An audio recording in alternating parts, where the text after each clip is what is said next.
Welcome to Pindar Poetry. We hope you learned something new. You start by getting Telegram ready and your input method set. Make sure Telegram has microphone access and your voice typing is enabled. Once done, pick where you will send code, a private chat, a development bot, or a channel, and open that chat now.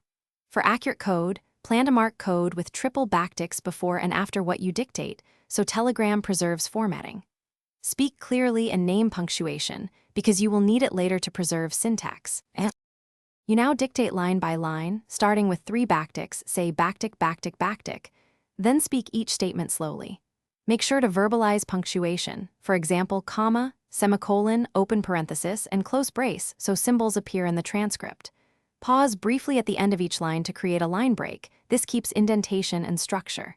If you need comments, say hash or /* explicitly. When finished, close the block with 3 backticks.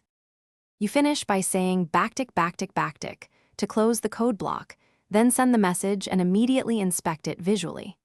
Make sure indentation and special characters survived. If not, copy the text into your code editor and run your linter or compiler to find errors quickly. If transcription mangles punctuation, resend that small section, speaking each symbol separately, or switch to a dedicated speech-to-text bot that supports programming terms. Thanks for watching. Consider subscribing if we helped you.